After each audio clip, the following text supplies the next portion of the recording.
Elly, feel free to unmute and begin.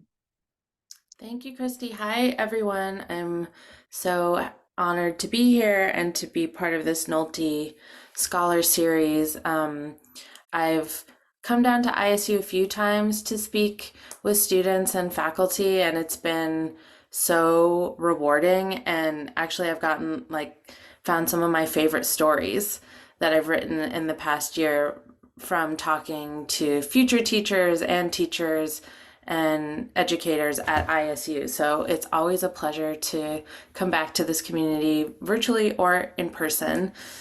Um, as Christy mentioned, I wrote the book Refugee High, which I have here. Um, it came out in 2021, but it was re-released in October in paperback with an updated afterword that reflects some of the reporting I've continued to do since the book initially came out. Just out of curiosity, and maybe you could just raise your hand in Zoom, how many of you guys have read the book already? Okay. Well, right. Only a few of you have your cameras on, so that was, yeah, you could use the emoji. But a fair number of you, so that's great. Um, I thought I would first introduce the project and then read I plan to read a couple excerpts and sort of talk about my work in general. I have been working as a journalist in Chicago for about 15 years. And when I look back on my work, I realize that there are some themes that emerge. It wasn't necessarily a conscious decision, but I think I found myself drawn to similar kinds of stories over time. And a lot of those stories are of young people living at the margins. And sometimes what I say is, young people living at the margins of power. So that can look a lot of different ways. Um, and in this case, it was refugee youth who landed in Chicago in between the years 2017 and 2019. So this project for me started in 2017, almost exactly 7 years ago, around this time when Donald Trump was inaugurated.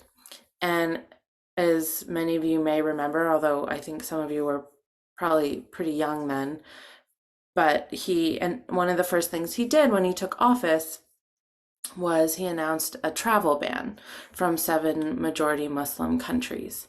And when I read that news, I was really curious what that would look like, what a policy would look like, a policy like that would look like on the ground.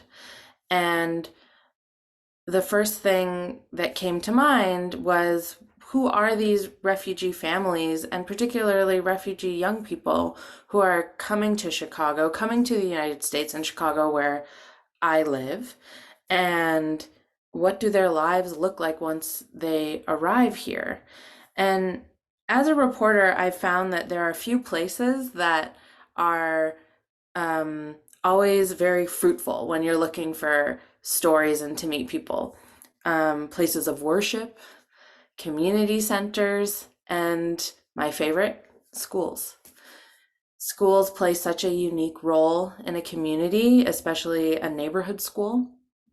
Um, and that's a big part of this book. A school is so much more than an educational space. It's a place of safety, it's a place of community, it's sports, it's after school programming, it's food, it's meals. And for the kids in this book, for Refugee High, school is a safety net. And it's a safety net in a world that doesn't have very many for them, and increasingly few. So I started asking around to some of my sources who, I'd worked with on previous stories, and I just said, where, if you're a refugee young person, like where might you end up in school in Chicago? And I was pretty quickly pointed towards Sullivan, which is in Rogers Park on the northeast side of the city. How many of you guys have been to Rogers Park, just out of curiosity? Not very many, right? Okay. Annie down there, I see. Um, well, Rogers Park's a really interesting place. It is one of the most diverse neighborhoods in the country. I believe it's the most diverse neighborhood in Chicago, at least at the time it was. It's long been a landing place for immigrants and refugees, and the neighborhood has changed kind of over time as the world has. And Sullivan opened in 1929, so it's been the community, the neighborhood high school for almost 100 years, which is pretty remarkable. That means that, like the neighborhood, Sullivan has reflected how the world has shifted and how, you know, migration has shifted. So, in its first few years, most of the students at Sullivan were Jewish refugees. And over time, that population changed. Um, when I called the school in 2017, there were a huge number of Syrian refugees who had arrived the previous year, and there were a lot of Nepalese refugees and Rohingya refugees from Myanmar. But even in, the last 7 years, that has completely changed, and the school has changed many times over, which means that every time I go back to Sullivan, it's almost like I'm encountering an entirely new school, which as a writer and as a reporter is a really exciting thing. The school kind of serves as a bellwether for the rest of the city, and in many ways, the rest of the country, and you could even expand that further, the globe, right? Global movement of people. And Sullivan is a prism for the kinds of places that exist all over the globe. So I first walked in the doors of Sullivan in March 2017, and I still remember it vividly. And there's a lot in my life that I don't remember clearly. I have a 2.5-year-old, so most things are just like out of my brain right away. But um, I have such a clear sort of visual of what it felt like to walk into that school, and it I it was unlike any place I had ever seen before, and a complete polyglot place. So at Sullivan, there are kids from almost 40 different countries. They speak just as many different languages. So you see so many different flags on the walls. You hear so many different sounds, right? Just linguistically, it's so interesting, but also fashions, music, smells. I mean polyglot in the broadest sense, not even just in terms of how many languages are spoken there. And I just thought, wow, there's a story here. I don't necessarily know what the story is, that, a story is driven by the people you meet, but this place is really special. So I'm going to figure out how to tell this story. And what Refugee High is it actually chronicles a year inside Sullivan, as many of you know, right? Through the lens of 4 students from 4 different countries and some of their teachers.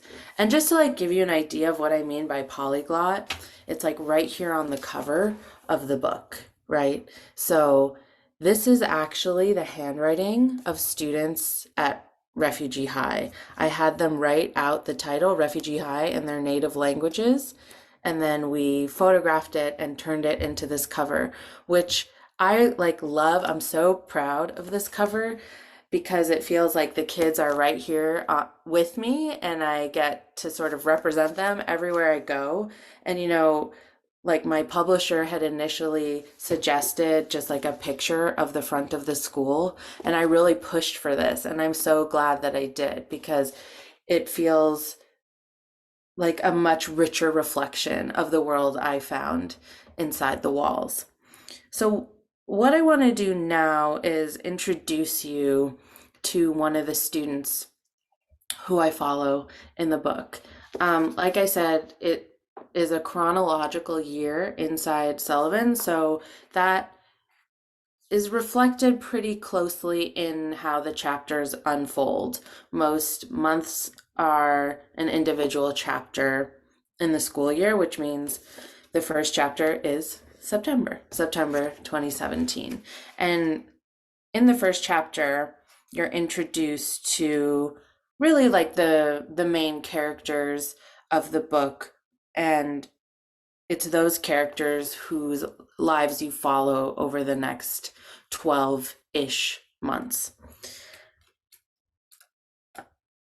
Today, I want to introduce you to Shahina, who is a sophomore at Sullivan. She's from Myanmar.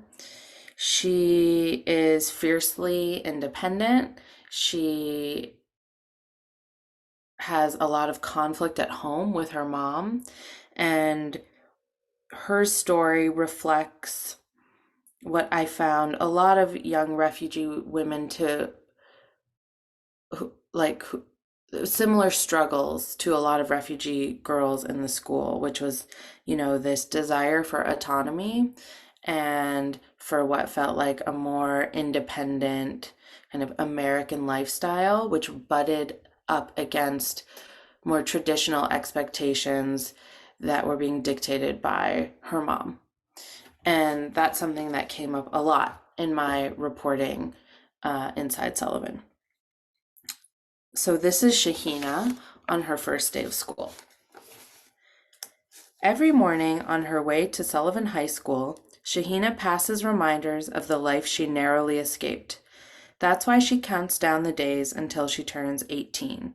She still has 408 days to go, but that's close enough to keep the Burmese sophomore in good spirits. Though the way to school conjures bitter memories, Shahina, a refugee from Myanmar, is always relieved to be out of the house. Tensions are high at home. Shahina and her mother rarely speak, and when they do, Zakia curses her daughter's obstinacy, and school offers distraction. Inside Sullivan, Shahina walks past quotes painted next to each classroom. Maya Lin's "The American Dream is being able to follow your calling," and one from Dr. Seuss, "Think left and think right and think low and think high. Oh, the thinks you can think up if only you try." The school is a sea of navy blue lockers with the bright yellow S, Sullivan's insignia, painted above them. Below, the drab black and brown checkered floors seem to dampen the optimism advertised on the walls. The deteriorating first-floor girls' bathroom, marked by large concrete slabs and rusting water pipes, stand among Shahina's most cherished spaces inside Sullivan. It's there, in the fetid room, that the 16-year-old will station herself near the mirror and take dozens of hijabless selfies. She'll spend hours each day posting photos enhanced by kitten ear filters to Snapchat, uploading close-up, doe-eyed portraits to Instagram, and keeping up with ongoing flirtations with a slew of Burmese boys on Facebook Messenger. Recently, she's been talking to a Rohingya boy in Boston who claims he carries a gun and runs with a crew called the Asian Boys Gang. His profile picture boasts the group's logo, their name with a lightning bolt for a Z. Though she's never been particularly interested in school, Shahina looks forward to starting her sophomore year at Sullivan. At school, she can watch YouTube tutorials on sunset makeup looks and catch up on social media gossip. She can make plans to watch scary movies and hitch a ride to the mall. She can drink Diet Coke and eat soggy pizza. Ever since Shahina, who cloaks her thin frame with loose-fitting clothing, began fighting with her mother, the girl refuses to eat at home. Most days, the meals provided at school are the only ones she eats. At Sullivan, Shahina can be a kid. 6 months ago, the teenager thought she'd never get that chance again. So that's Shahina on her first day at school. Some of you know her and already know her journey. Without giving too much away, because I hope you'll still read the book if you haven't yet, Shahina, part of her story is kind of clawing her way out of an arranged marriage and the aftershock of that and what what that's meant for her relationships at home and her relationships at Sullivan, too. So Shahina's one of the four students. There's also a young man who's a Congolese refugee, but he actually was born, like many Congolese refugees, in a refugee camp in Tanzania. So he's never actually been to the Congo.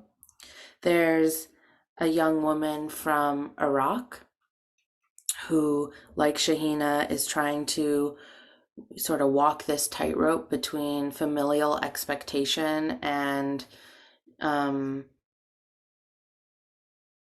American independence and this desire for independence.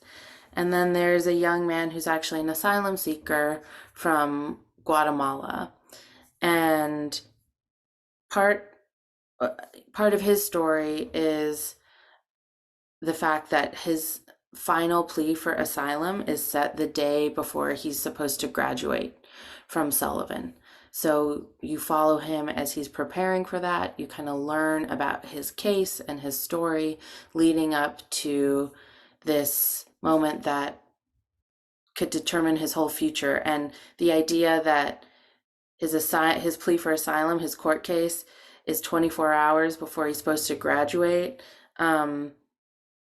carries a lot of tension. And as a journalist, it's to me that was so interesting to kind of follow those two threads together and see how and to sort of raise questions about what it means to come of age, what it means to build a life in America, what it means to have start to build this foundation in a high school, and yet have this question hanging over you that could completely destabilize everything you thought you were building. And that story now in 2024 feels so relevant and so important in a way that I couldn't have necessarily anticipated at the time. I have spent the last 6 months writing about migrant families in Chicago. And I'm sure, as many of you know, there's close to 40,000 migrant families now living in Chicago, most of whom have been brought to the city on buses and planes from the Texas border. And, this is another chapter in the refugee high narrative. Sullivan itself now has, I think, upwards of 70 Venezuelan students, almost all of whom fall into that category, who came here on a bus sent by Governor Greg Abbott from the Texas border. And that's what I mean when I say Sullivan continues to reflect the news cycle and the kind of biggest issues of the day, which is why I keep returning to it and keep looking for ways to tell stories of the students who attend Sullivan. I also was really interested in the school element because I feel like all the world's joys and heartaches and hopes and dreams land at the doors of a school. And it makes schools, that makes schools in general, and particularly high schools, I think, very rich places to report. And every school also is its own ecosystem. And I really wanted to capture the full breadth of that ecosystem. So not just the students, but also teachers and faculty in the building, and offer readers a clear-eyed view of what it means to work and learn and live in a city public school today. So not only does the book follow these four students, but it also tells the story of the principal, Chad Thomas, who himself, who's a really unique person to lead a school like Sullivan, because before taking his post as principal at Sullivan, he worked at a school on the southwest side of the city where he lost close to 30 students to gun violence. in the years leading up to taking his job at Sullivan. And that means Chad also carries his own trauma and struggles with PTSD himself, which makes him a very unique leader for a school where so many students have weathered so much trauma. And it felt really important to tell his story and what it meant to kind of to lead and to rebuild a school like Sullivan. And then there's also Sarah Quintens, who is the chair of the EL department. And I wanted to write about Sarah because through Sarah, you can really see the kinds of relationships teachers have built inside the building. And I actually spent most of my reporting outside the classroom. Um, I mean, I thought curriculum was really interesting and it does come up, but I was actually much more interested in what I learned is called the hidden curriculum. And so that's kind of the lessons that are learned in the organic spaces of the building. So in the women's bathroom, in the men's bathroom, in the cafeteria, in the library, in the hallways, on the soccer field. And that to me was just as interesting as what was being taught in the classroom, on the page. And also it one question that I get asked a lot and think about a lot is like, well, is Sullivan a good school? And that's a complicated question, right? Because the standard way to measure that is test scores and attrition rate, and we have these metrics to do that. But when I think about answering that question, I think about the hidden curriculum and what the school is providing students outside the classroom. And when you think about it that way, the answer is absolutely yes. But that's not necessarily what's reflected um, in the metrics, that are created at the city level, at the state level. Um, and I felt like this book was an opportunity to offer a different answer to that question. Um, because what I saw was a school that prioritized its students like Maslow's hierarchy of needs, which I'm sure you guys are familiar with, right? Because they know if they don't feel safe, if they're not fed, if they don't feel like they're part of a community, they can't learn. And you feel that everywhere you walk in the school. And you feel that through the relationships that Sarah has with the students, that Chad has with his staff and with the students. And I really wanted to center this story around that. Because there's plenty of data you could look at that attempts to answer is this a good school through numbers and metrics like that. I never saw that as my role. My role was to offer something different. And in general, I feel like, just to step back for a minute, so much of the news cycle about refugees and immigrants and asylum seekers is, you're looking at data, you're looking at numbers. How many people have arrived in the city? What is it costing the state? How many buses, how many people are crossing the border? But at the center of those data points are people, the human narrative. And what I try and do with all of my work, including with Refugee High, is find, the human story at the center of these national, international issues. Because I feel like if you can understand what someone's going through, it's much harder to look away. And, sometimes I talk about my work as like uh, writing with empathy, or writing for empathy, trying to create avenues for empathy. And the best way in my mind to do that is storytelling. And as teachers and future teachers and people going into education, um, you are the ones who are on the front lines of hearing these stories, but you don't always have the avenues or the platforms to share them. So I feel like so lucky that I can use my platform and what I do to try and translate them to broader audiences.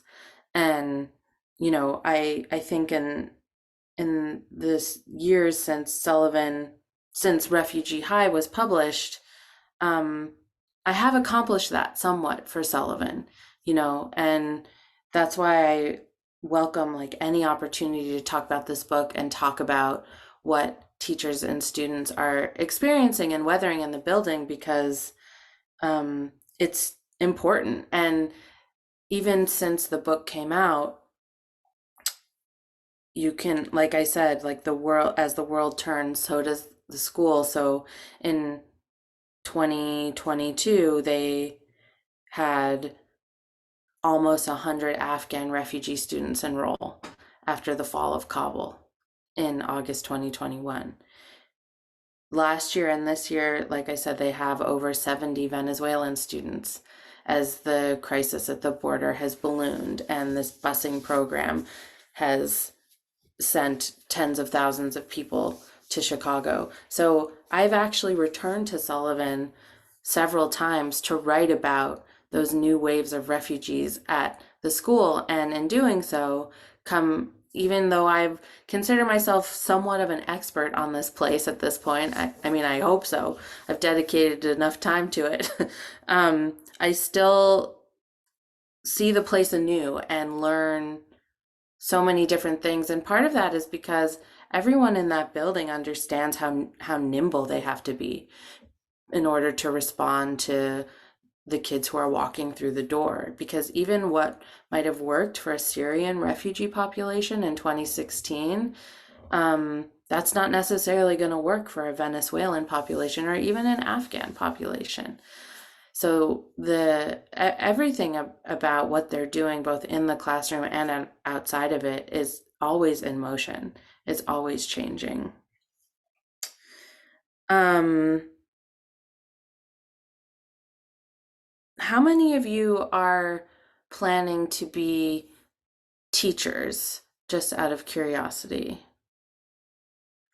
Okay, a bunch of you. Because I thought I might read another excerpt um, that reflects those special kinds of relationships and trust that Sarah has built with her students. Um, this is a really special passage. I don't always read it, but I like to read it when I'm talking to teachers or future teachers or educators because I feel like it encapsulates some of the magic at Sullivan. So this comes later in the book, and um, it's in the midst of a discussion about like making a flyer for the newcomer center, which is what they call kind of the refugee program at Sullivan. So this is Sarah Quintens, the chair of the English language learner department. Over the years, Sarah has collected and mastered a set of facts about the ELL program, or International Academy. If asked, she can provide data points on the spot: 35 countries, 38 languages, and more than 300 students who have participated in ELL classes. Numbers like these can fit easily on a one-page document and, hopefully, compel attention. But Sarah keeps a second set of data in her head too, one less easily measured by standard metrics. It includes the time when Sarah left a laundry basket out and offered to wash her students' uniforms. Many of them cannot afford to wash their clothes at the neighborhood laundromat. There is the period of time she found herself at the DMV almost once a week in order to help a group of Syrian students apply for driver's permits, and she needed to help them navigate Illinois' vetting process, which took longer for Syrian refugees than for others. And there are the hours she spent on her students' informal Americanization, such as teaching them to trick or treat for their first Halloweens, One year, she had her students organize themselves in a single file line outside her classroom door, and one by one they approached Sarah and said, "Trick or treat," before Sarah handed them a piece of candy. Sarah has learned that seemingly simple things, like how to use an apartment doorbell, must be learned anew. She taught this particular lesson after she learned students had been throwing rocks at their neighbors' windows. These important data points are hard to quantify. She can no longer keep count of the times she sat down with students to show them how to pay their bills, or when, after discovering her students are dating for the first time, she gives them impromptu sex education lessons. Because much of Sarah's goal for the students is to make them feel safe and happy, the numbers that ultimately matter are often the bad things that didn't happen and the ones beyond a tally. Also incalculable are the ways Sarah's students have left an indelible mark on her, like when a few days before Sarah's 37th birthday, her students organized a surprise party for her. Just before the class period was supposed to begin, Sarah was called to the music room at the opposite end of the hall. With Sarah out of the room, her students scurried to decorate.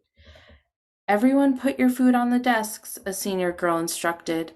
Soon the room was transformed into an international feast. Bowls of hummus, trays of chicken curry and peanut noodles, fufu, pico de gallo, and a spread of Middle Eastern salads topped a collection of desks pushed to the middle of the room.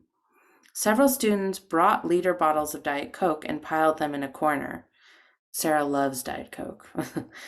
Another provided a store-bought cake with "Happy Birthday, Miss Q" written in frosting across the top. Once the food was out, the same senior told everyone to write "Happy Birthday" in their native languages on the whiteboard. 11 different languages filled the board. The group then huddled at the back of the room and dimmed the lights. They each held a corner of a hand-drawn banner that read "Happy Birthday, Miss Q" in multicolored letters. When Sarah entered the room, the group cheered. The senior stage manager queued up a playlist of Sarah's favorite songs, including Justin Bieber's "Love Yourself," a tune she played for the students dozens of times. Midway through the party, a group of girls handed Sarah a thick book made from construction paper and held together by string.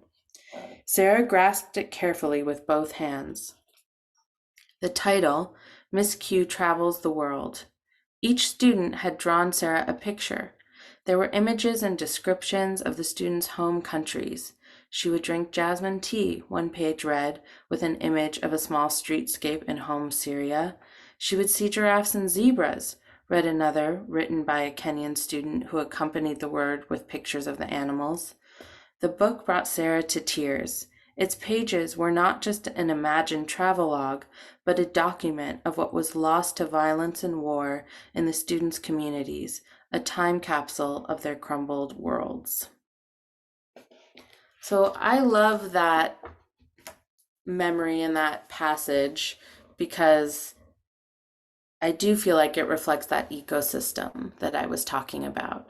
And I was very aware that, a lot of kind of 90s educational books, not to knock, any particular writer, but often came to a story like this from a sort of savior perspective. Here comes the teacher coming in to like save the struggling students. And what I saw at Sullivan was so much subtler than that and more layered than that. Yes, there are so many adults in the building who help students, young people weather their challenges, but the students also show up for the adults in the building in really phenomenal ways. And you see that in that passage about Sarah's birthday and the world which they're creating together. Another part of that passage, which I would read, but it would just go on for too long. You can go and find it on your own. Is Sarah went through a really difficult time in her personal life, and she got divorced and took time off from school. And when she came back, her students all gathered around her and Um, some of them prayed for her, some of them just gave her hugs. They just enveloped her in their like love, really. And that felt like something you don't see or even necessarily hear about inside schools. But those were the kinds of moments I saw happening all the time at Sullivan. And I really wanted to bring that to the page and center this story rather than on these big data points or numbers, on the grounded human experience, at the center of these global topics. I know I wanted to be sure I leave enough time for questions. I mean, I could keep talking about Sullivan. I also, have continued to write about refugees and immigrants in Chicago and in the Midwest since the book came out.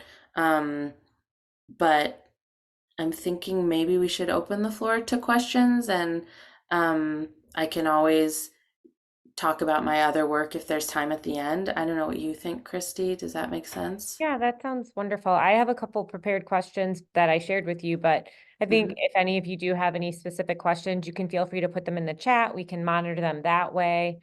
Obviously, we brought Elly here as part of, an effort to uh, bring these kinds of issues to teacher education majors, but they're very well suited for all of our majors in health promotion and education. So I'll start with a question while maybe the typing gets going in the chat, just to see if students can think of anything. But one of the things that I was curious about is, what suggestions you have for teachers and pre-service teachers when it comes to gaining the trust of refugee students. Yeah, I think patience first and foremost, and listening and creating an environment where they feel safe. So and knowing that that really can take time. Um, One of the really unique elements at Sullivan is that they have a social worker who works specifically with refugee and immigrant students, and he um, he has really incredible relationships with students in the building, and a lot of that comes from just creating time to sit with them and creating space where they feel safe. Also, introducing them to students who come from their same culture and their language to give them a sense of rootedness and familiarity at Sullivan, goes a long way. So they have, like, at Sullivan, like a student leader program where they try and identify students from most every background represented in the school and connect those student leaders to newcomers. So also understanding kind of your limitations as an American adult in the building, and using the resources around you to help people feel comfortable and begin to facilitate trusting relationships. That's great. I appreciate that. It looks like we do have a student who wrote a question. With so many students at Sullivan, how did you choose who you wanted to write about?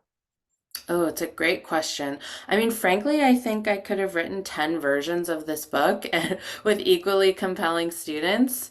Um, some of it was just like who I met, who I happened to cross paths with, but there were a couple things that I had in mind.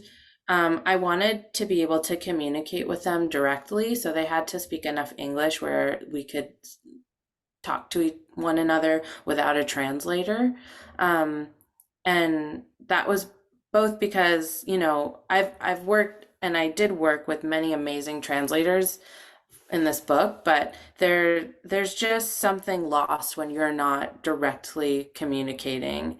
And it felt really important to me, especially with young people, because I wanted them to feel like they had agency in the process and that they could ask me questions or raise a hand if they were feeling uncomfortable and not have that go through an intermediary. Um, And I also wanted to make sure they understood what they were signing up for, because telling your story in a book is a significant commitment and choice, and it's a vulnerable. It's yeah. It makes you. It's a vulnerable choice, I guess, is what I'm trying to say, and so that was one consideration. And also, frankly, having four translators with me for the 18 months I reported this book would be like prohibitively expensive. So that was also another reason that I wanted to be able to communicate with students. But I also wanted a mix of students who were from different countries, who were experiencing different parts of resettlement, because it's such a diverse and complex experience. And of course, like even four students are not going to capture everything, but I wanted to have a set of characters who could at least give a reader a sense of all the different elements that come with, and challenges, joys and challenges that come with resettlement. Thank you. I encourage you to keep posting things in the chat if there's something that you want to ask, but I'll just ask another question. When we think about teachers and teacher preparation, oftentimes students have this idea of like they want to go back to where they came from to teach those students. And even schools in their own home school districts are evolving and changing, partly because of what you're experiencing. Most of these teachers teach or expressing, most of these teachers teach in Illinois, right? And Hmm. just the immigrant change in Chicago is going to impact even the suburban areas as well. So when you think about the populations that are coming into our state, and that could be the future students of teachers right here on this call, what are some of the things you think that they should be aware of from a need to know as a teacher or going into teaching? Like, what services do these populations need? What, kinds of supports do they need, especially when not everywhere they go is going to be like Sullivan High School, right? Where they have Right. refugee center. There might be, I know of an elementary school in Des Plaines, Illinois, where there's 15 different languages spoken, right? And that's just one example of how do the teachers understand what they need to know in an effort to support those students, especially if they might not even have ELL or other endorsements, ESL endorsements. Yeah, I mean, I think like relying on other students in the building, like that, creating community among students goes a long way. I also think, mental health is a huge part of this. Your trauma and trauma response looks can look very different person to person. And I think it can be easy to miss that when you're not thinking about it. And, creating just understanding what it means to approach someone, with a trauma informed frame of mind in conversation. Maybe they're acting out in class because, um, they're dealing with something really hard at home. You just never know, and I think it can be really frustrating, frankly, to get kids in your class who have never been in school, or it's been a long time, or they don't speak the language. Frustrating and really hard, and it I think it can be easy to lose sight of the hardships that they're carrying or what they've weathered, you know, even in the hours before they walk through the door that morning, right? Are they living in a shelter? Are they, do they have enough food to eat? So just trying to hold perspective in that way. Also, a lot of refugee are coming from cultures where there isn't really even a vocabulary for understanding mental health. So educating both kids and their families about that, it has been hugely important at Sullivan, and that's something that Josh Cepeda has done so well. I also think leveraging resources in your community, like there's so much, it's hard enough to just educate kids, let alone try and serve all these different needs. So who in the community can you tap as a resource? And a school, like I said, I mean, not only is the world inside the school an ecosystem, but a school is part of a broader community, neighborhood, county ecosystem. And, so how can the building be used as a place of gathering and resources for newcomers? I think that's really important, and sort of broadening the understanding and role a school can play um, can be huge in how successful students are there. Yeah, thank you. Especially for speaking to the whole school, whole community, whole child, which we talk quite a bit about Hmm. in our major, the WISC model. So that's Yeah. that's really great. There's another question. Would you ever write a second book about any incoming students? And what do you think would be different if you were to write a second book? About Sullivan specifically? Or even, I mean, yeah, that it's just a book in a couple of years about refugees, or I mean, in that kind of setting, in a school setting. Yeah, I mean, I do want to write a second book. It's just kind of figuring out what that book will be. Um, I, you know, like I mentioned, I've continued to write about Sullivan, and um, I first wrote a feature story about following Afghan students who landed there, and then more recently, a group of Venezuelan students. And I do feel like there's another book about Sullivan. I mean, you guys aren't journalism students, but just from like a journalism perspective, I think my next book would be about something else. It might still be about refugees, but not necessarily about Sullivan. But I continue to try and find ways to tell the stories of students at Sullivan. A book that I was thinking about, and still am sort of thinking about, actually came from my last talk at ISU. After this one was in person, it was a master's program for teachers who are already teaching in CPS. And I don't know if Miranda's here, but they were some of her students. And I was talking to everyone after, and one of the teachers told me she worked in a deaf education program and at Chicago at CPS at this school, Bell School, and they had a young girl named Mabuba who came to their school at like what they think was 6 or 7. Um, and she was deaf, and she had had no previous exposure to language. And only when she enrolled in this deaf education program did she started to learn ASL and had language for the first time at age 7. And that was one of my favorite stories that I've ever written. Um, and I just frankly like loved it so much. I'm interested in trying to think about it as a book. Um, I mean, talk about like the power of school and education. It just brings a whole other, element um, to that idea and that reality. But I don't know. We'll have ask me again in like 6 months. We'll see. Yeah, that sounds great. That sounds great. We have another question. Have you stayed in touch with students at Sullivan that you followed? Yeah, I mean, I have, but as the years have passed, frankly, less and less, right? They're adults now. Some of them have their own families and children, and um, but I do try to keep in touch, and I certainly did when the book came out. Um,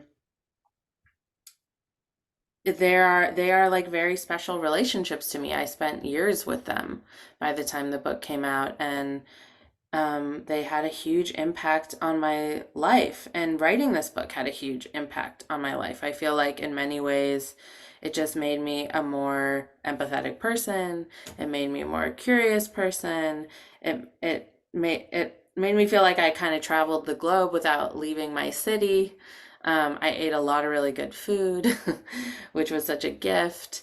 Um, so I do try and stay in touch, and I try and stay in touch with most people that I've written about, but you know, I write many, many stories a year, so over time it gets a little harder to keep regular contact, but as best I can, I do. Where's a good place for students to go to find some of these stories that not necessarily are written in Refugee High, right? Like we're familiar with that, but just using your website, I mean, Oh, my stories? yeah, Yeah, you're yeah. It's just my name, ellyfishman.com. okay. I I don't put all of my work up on there, but I put most of it there.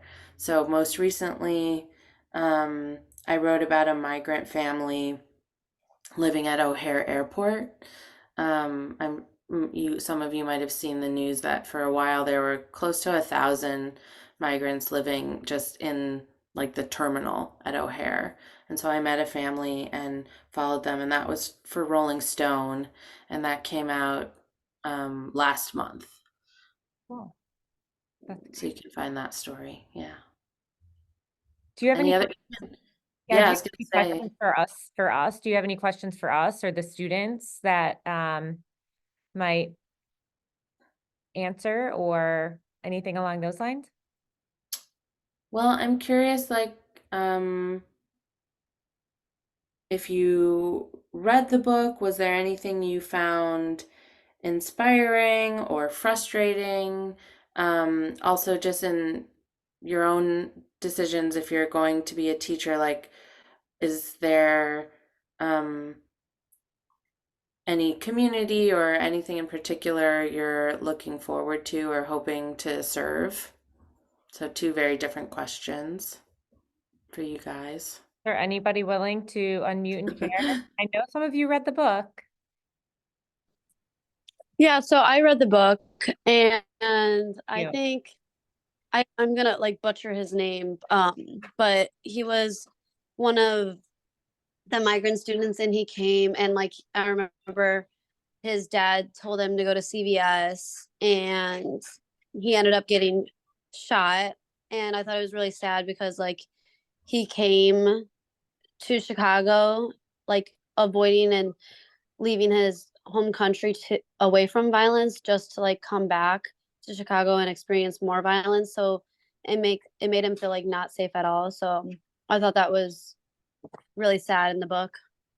Yes, I think you're talking about a Sango. Yes, Um, yes. And Sango. yeah. Yeah, I mean, right, I didn't want to write like a Pollyannish story or one that um was squeaky clean, right? Because that's not the reality of living in a city. That's not the reality of teaching in a school. That's not the reality of being an immigrant or a refugee. It's just not the reality of being a person, a human person in the world, right? It's messy. And that meant that for some of these kids, there's a lot of hardship and a lot of new kinds of hardship that comes specifically with landing in a place like Chicago. So there's hope, but there's also hardship for sure. Does anybody have any other comments they wanted to share based on Ellie's question to us? Is there something here in the chat maybe? There's one more, Sophie, a student asked, like, what prompted your decision to include Sarah Quinten's in your epilogue? And did writing it feel like an overwhelming process to conclude the book? So that might be a good way to end too. Yeah, so honestly, like that wasn't originally the epilogue, but my editor, the invisible hand on all things, was like, you have too many endings to your book because I wanted to sort of show where everyone landed. Um, but there's a nice symmetry to, so the epilogue is like the first day of school for the following year, so September 2018, and that was a nice like bookending to the story.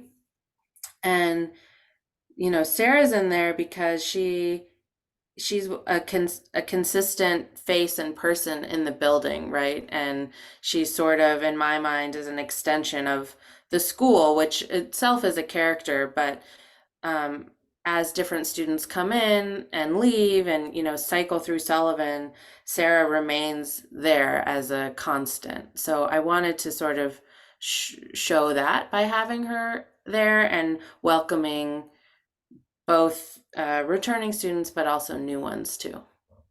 Yeah, that was great.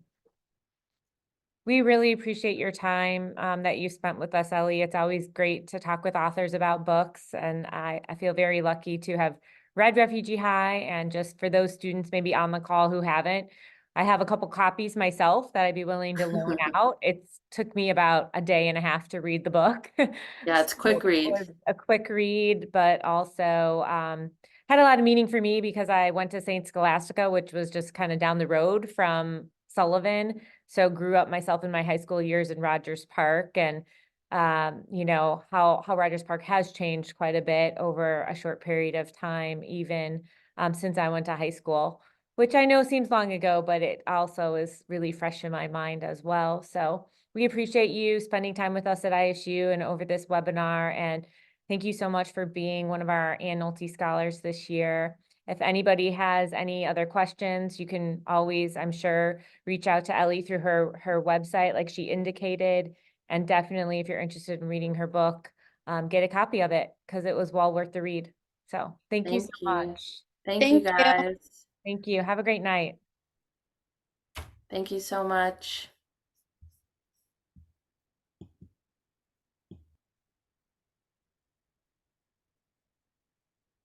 So just end. Oh, do I have to stop?